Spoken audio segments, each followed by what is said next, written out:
Selama negara-negara Arab tidak kompak dalam menghentikan genosida di Gaza, Israel tidak mengalami masalah dalam menghadapi blokade Laut Merah oleh Yaman. Saat jalur lewat Laut Merah diblokade Yaman, kapal-kapal Israel masih bisa melewati jalur lain tanpa perlu mengelilingi benua Afrika.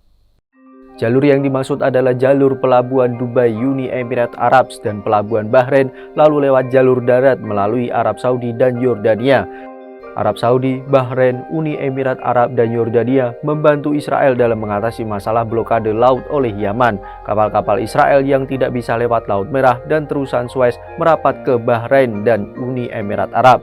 Mereka menurunkan muatan di pelabuhan Bahrain dan Uni Emirat Arab, kemudian diangkut oleh truk-truk melalui jalur darat lewat Arab Saudi menuju Israel melewati Yordania. Dikutip dari media Israel Ynet, untuk membawa produk impor dan juga untuk ekspor, Israel bisa melakukannya via pelabuhan Dubai, Uni Emirat Arab, dan Bahrain, lalu dilanjutkan lewat jalur darat melalui Arab Saudi dan Yordania. Beginilah cara perusahaan-perusahaan Israel menerobos blokade Houthi dengan bantuan Arab Saudi dan Yordania. Di tengah perang, kedua kerajaan membantu Israel mengatasi kepungan milisi teroris di Laut Merah. Alih-alih mengelilingi Afrika dan mencapai Israel melalui rute yang panjang dan mahal, perusahaan pelayaran Israel membongkar muatan di pelabuhan Teluk Persia dan dari sana barang tiba di Israel dengan truk melalui Arab Saudi dan Yordania. Perusahaan pelayaran Israel telah menemukan cara kreatif untuk menghindari blokade maritim yang diberlakukan oleh Houthi terhadap Israel.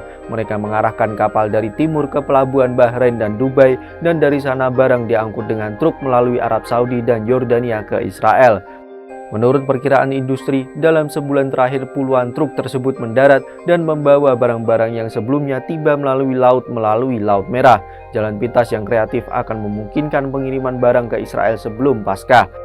Setelah blokade Houthi, perusahaan pelayaran mulai mengelilingi Afrika Selatan dan mencapai Israel melalui Laut Mediterania. Perusahaan Tiongkok Cusco telah mengumumkan bahwa mereka berhenti berlayar ke Israel, dan ini bukan satu-satunya. Mereka yang terus berlayar ke Israel telah memperpanjang perjalanan selama 1 bulan atau lebih karena adanya jalan pintas. Perusahaan-perusahaan lain yang mengelilingi Afrika Selatan menolak untuk berlayar langsung ke Israel karena takut akan balas dendam Houthi dan membongkar kiriman di pelabuhan-pelabuhan sepanjang perjalanan seperti Piraeus di Yunani atau pelabuhan-pelabuhan di Italia. Ini semakin memperpanjang waktu pengiriman.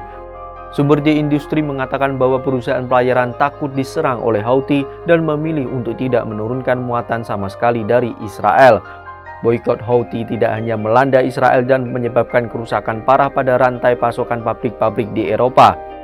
Pembuat mobil listrik Tesla mengumumkan akan menutup pabriknya di Berlin selama 2 minggu karena kekurangan komponen setelah beberapa perusahaan pelayaran harus mencari rute pelayaran alternatif dan lebih panjang daripada Laut Merah.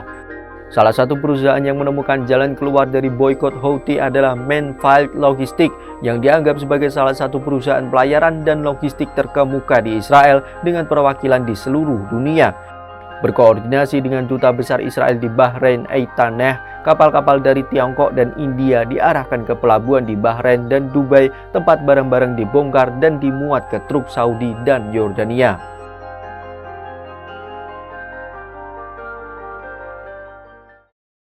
Jangan lupa follow, like, dan subscribe sosial media Tribun Jateng. Download Tribun X sekarang, menghadirkan lokal menjadi Indonesia.